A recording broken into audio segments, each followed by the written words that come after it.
It's me, Gerald, from Sid the Science Kid. And I heard it was National Leg Strap Day. Oh yeah! Let's celebrate! Happy Leg Strap Day to you! Happy Leg Strap Day to you! It's the day when you strap your leg, I guess. Happy Leg Strap Day to you! Thank you! You are now watching Demeech! Exactly 1 year ago, one of the most impactful and important moments in gaming history occurred. It was July 26th, 2022. Nintendo had released their other game of the century besides Everybody 1-2 Switch, Nintendo Switch Sports, in April of that year, and it came bundled with the leg strap accessory. But because Nintendo Switch Sports was so powerful, having proper leg strap support for soccer wasn't available until roughly 3 months later. It's been a year since the leg strap update, and over a year since the Nintendo Switch Sports released. Updates for the game have concluded, and we finally have the final product. Let's celebrate by playing Nintendo Switch Sports.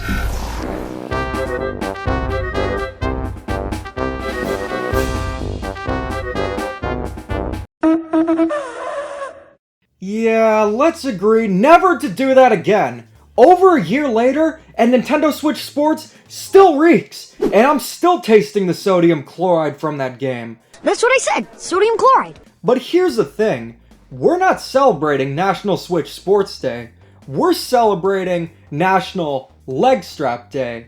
And although Switch Sports is most commonly associated with the leg strap, what if I were to tell you that there is a game that is just as, if not more, legendary? You're not going to believe me when I say this, but there actually exists a game that not only takes advantage of the leg strap, but is literally bundled with 2 leg strap accessories. Considering National Leg Strap Day only comes once a year, I couldn't pass this up. This is Active Life Outdoor Challenge, also known as Family Trainer in different regions. Reminds me of how world-class track meet is also known as stadium events, but regardless of the region, it's a pretty dumb name. I get Family Trainer is likely the name considering families likely would want therapy after playing Switch Sports, but Active Life Outdoor Challenge? You'll be playing this game in a place where you never get harmed. A magical place with magical charms. That's right, indoors. The real challenge would be playing this game outdoors, especially in Florida where the sun is so bright it would block out your damn Switch's screen. Or you'll be playing it when the sun gets lazy and it starts to storm. But hey, you can't judge a game based on its title, unless it's Metroid Prime Federation Force, that is.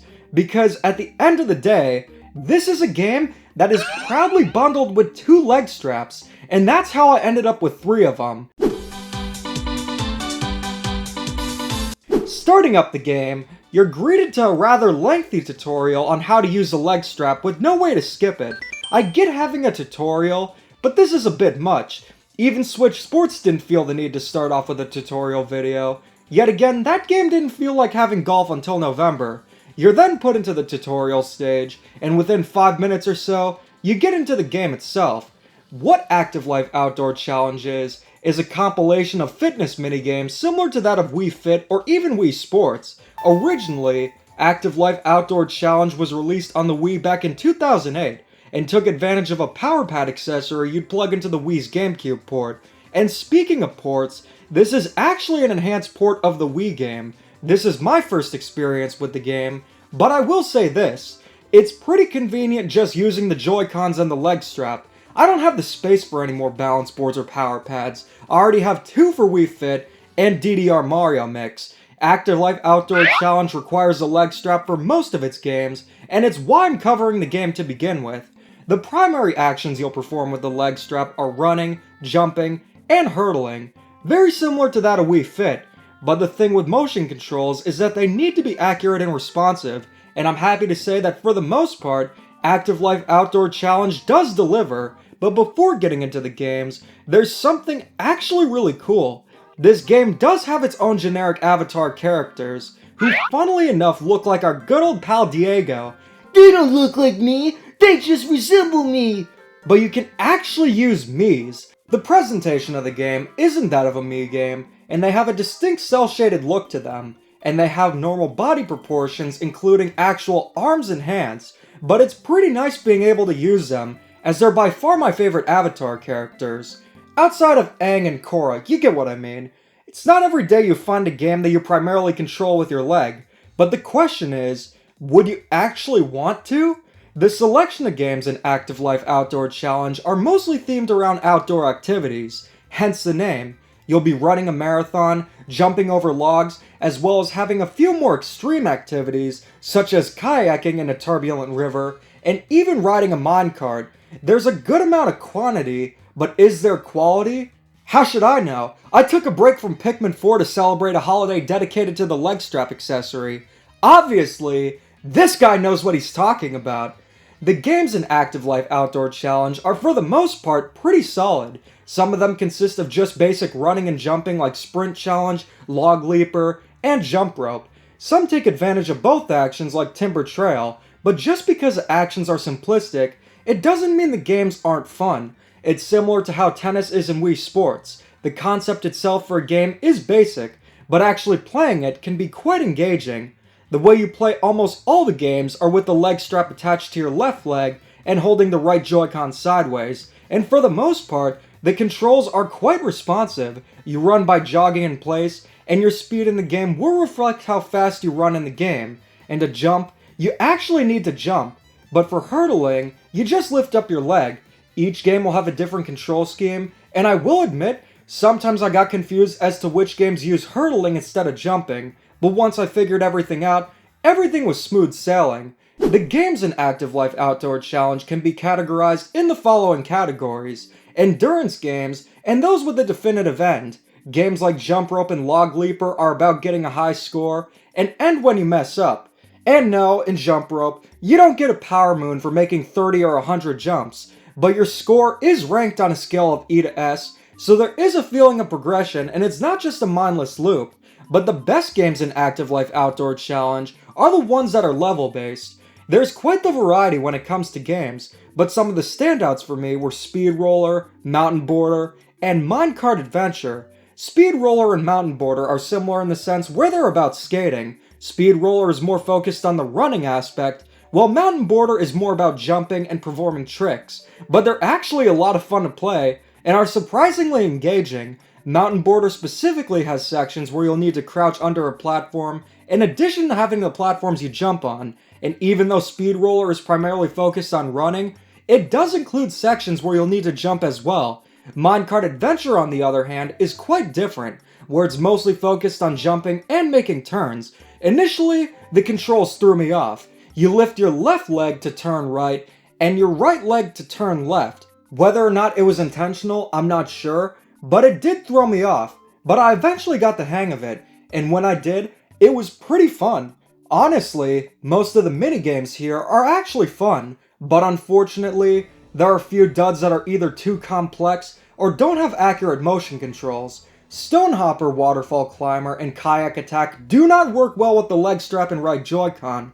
The motion controls aren't accurate, and I didn't want to even bother playing them after a few rounds. The weirdest game in the collection, though, is Mole Madness, where I kid you not, it's whack-a-mole, but instead of using a hammer, you literally step on them. So pretty much whack-a-mole, Schneider's special, but the controls aren't very responsive. You move the cursor by tilting the right Joy-Con, and then stomping on the moles, but it doesn't work properly. Perhaps that's for the best though. I'll stick to New Super Mario Bros. Whack-a-Monty Mole any day. Shockingly enough, the Switch game that you play with the leg strap is surprisingly a pretty good time, and what's even more surprising is that it can serve as a pretty decent workout. After playing it, I definitely started to feel that sodium chloride and H2O drip down. Sodium chloride! It's not going to replace a standard workout, or even spending an hour or so on the treadmill or elliptical machine, but it does a good job being an exertainment game. Exercise, while also being entertaining. Going into the game, I expected it to be nothing more than 2 leg straps and a shovelware game, but shockingly enough, it's pretty competent. The presentation of Active Life Outdoor Challenge actually has some style to it. It's going for an outdoor theme that mostly consists of the jungle, which sorta looks like Green Hill Zone from Sonic the Hedgehog, but it also has a 3D pixel art style present for the locations and the characters, outside of the avatars of course. It's kinda similar to Crossy Road. It's not going to amaze anyone, besides maybe a Pokemon fanboy who's used to Scarlet and Violet graphics, but it does have a unique style that looks quite nice. One thing I found hysterical was what happens when your opponent loses a seesaw game. The game itself is a quick draw-esque game, where you either lift your leg or hand, and when your opponent loses, they not only fall into the water, but get devoured by alligators. Hey, that's my family you're talking about. Oops. Music and sound design is what I can only describe as decent. Nothing stands out, but nothing sounds bad either. It's just there, and for a game like this, that's fine. I didn't have that high of expectations, and fortunately, the leg strap game didn't sink below them in terms of sound design. Something like Wii Sports has more personality, but Active Life Outdoor Challenge still has a good presentation that's made even better with the ability to use Mii's. In terms of content, you're getting 16 games, as well as a few different modes. Free play allows you to play the games in any order, and it's a mode I primarily played. Outdoor Adventure, on the other hand, consists of compilations of these games that you'll complete in a specific order, sorta like a Grand Prix. There's even the option to make your own course, and it's nice to have a mode like this, but it doesn't offer much in terms of additional content. There's also Exercise Training, which is yet again another compilation of games, but this time is categorized by exercise type. Things like balancing, jumping, and endurance. Having a mode like this does make sense, but considering Outdoor Adventure is virtually the same, I don't understand why the game included two modes that are pretty much identical. The only difference in Outdoor Adventure is that it's focused on getting a high score, while Exercise Training is timed. Perhaps for the illusion of more content? Yeah, I'm not falling for it. But there doesn't even need to be an illusion of content, because Active Life Outdoor Challenge already has an ample amount of content for what it is. Most of the games are fun, some are bad, but the majority are solid. And keep in mind, this isn't some AAA game. This is only $20 with the 2 leg straps included. One leg strap alone costs $10 and a bit of dignity, so you're essentially getting the game for free. But the thing is, the 2 leg straps aren't included for both legs. They're included for multiplayer. Active Life Outdoor Challenge has both co-op and competitive multiplayer. Casual games like this are usually the most fun in multiplayer, and it's no exception for Active Life Outdoor Challenge, but it's still a pretty fun game in single player, and it's the way I primarily played it.